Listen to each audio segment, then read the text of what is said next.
Baik, pada hari ini kita akan melakukan pembelajaran administrasi sistem jaringan dengan materi yang akan kita bahas pada pertemuan kali ini adalah kontrol panel hosting. Sebelum kita memulai ke pembahasan,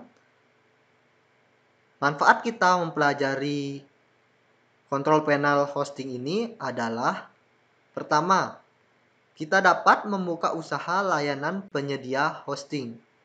Yang kedua, kita dapat mengetahui kontrol panel apa yang layak atau cocok dengan hosting yang kita buat. Sebelum kita masuk ke pembahasan kontrol panel hosting, saya akan menjelaskan secara singkat apa itu hosting. Hosting atau yang bisa disebut juga dengan web hosting adalah penyewaan server yang digunakan sebagai tempat penyimpanan data-data, sehingga data tersebut dapat diakses melalui internet. Data tersebut dapat berupa teks, gambar, video, atau bahkan program yang berisi kesemua hal tersebut, yang bisa kita sebut dengan website.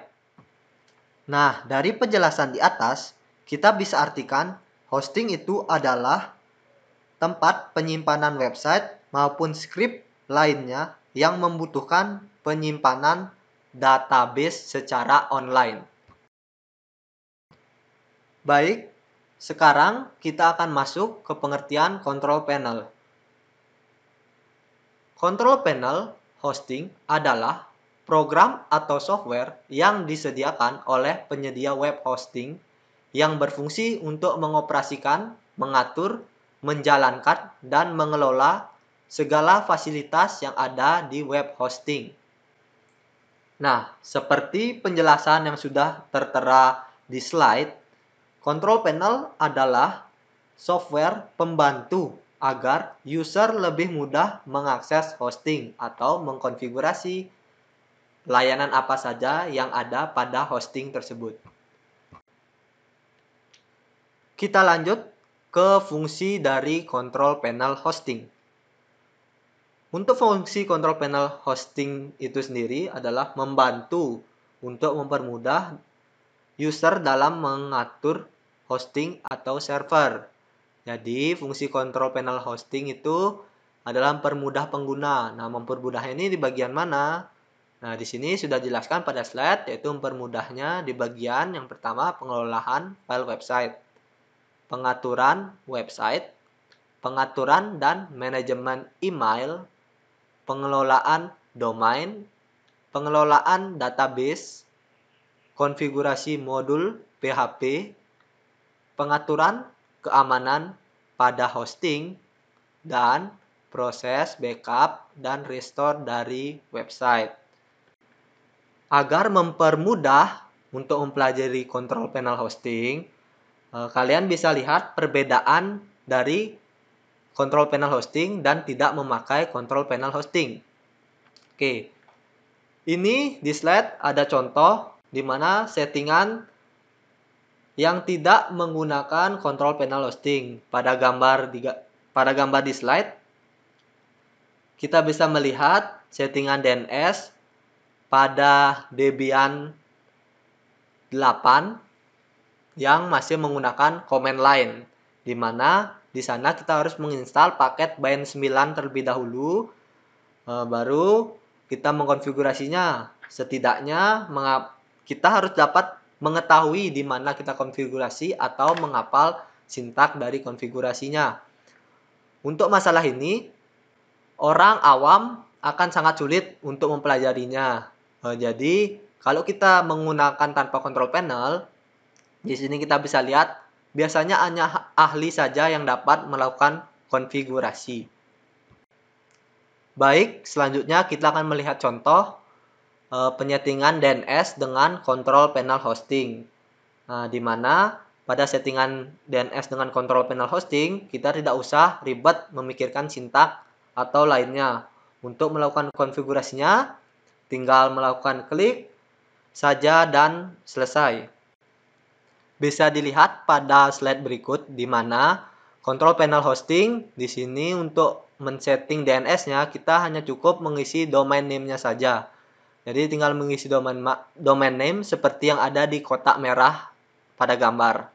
Tinggal mengisi dan melakukan submit. Itu akan mempermudah bagi orang awam untuk melakukan konfigurasi dari hosting yang mereka miliki. Contohnya terlihat dari dua gambar tersebut, di mana pada settingan DNS control panel hosting, di situ bisa terlihat interface yang lebih mudah dipahami oleh user awam. Selanjutnya, kita akan membahas tentang jenis-jenis control panel, di mana jika kalian mencari jenis control panel itu sangat banyak.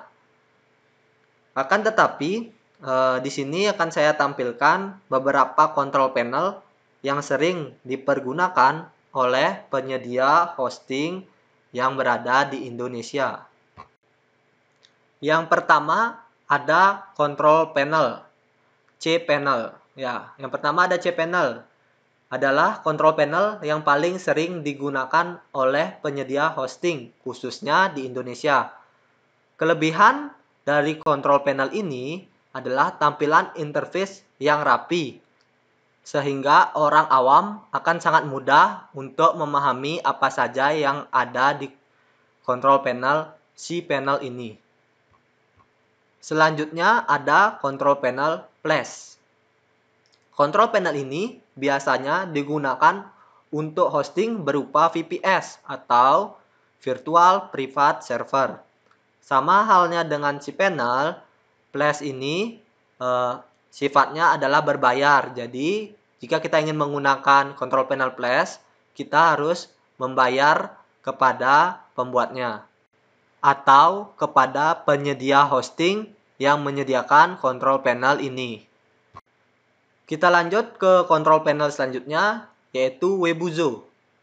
Webuzo adalah control panel yang biasanya digunakan untuk virtual private server. Nah, ini sama-sama dengan Flash, yaitu keunggulan dari Webuzo adalah dia support untuk beragam aplikasi open source, seperti Joomla atau WordPress.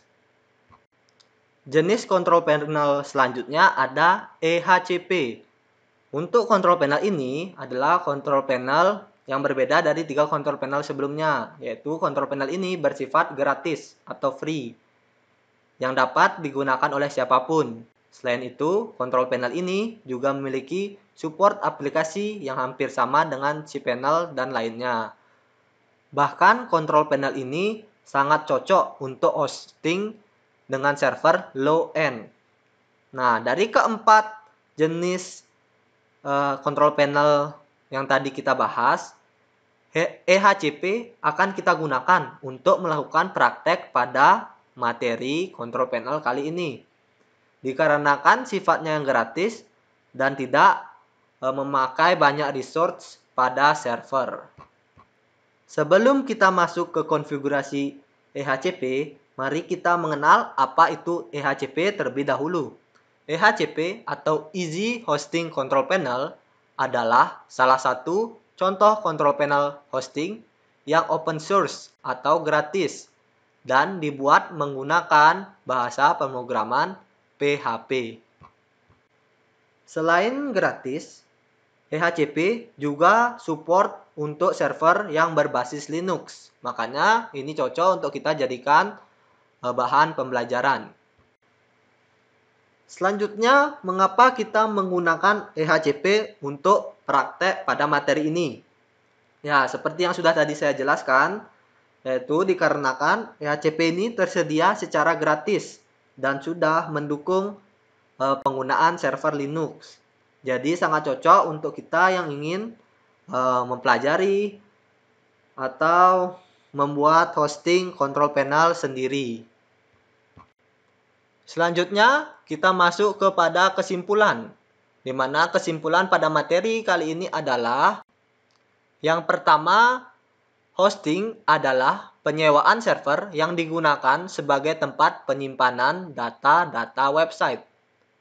Yang kedua, control panel hosting adalah software yang disediakan oleh penyedia web hosting untuk mempermudah konfigurasi web hosting.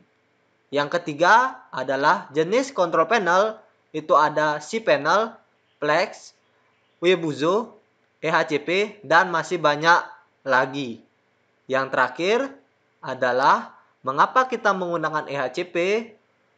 Nah, itu karena EHCP bersifat gratis. Nah, sekian materi yang bisa saya berikan untuk pertemuan kali ini. Untuk pertemuan minggu depan, kita akan mencoba untuk melakukan konfigurasi control panel EHCP.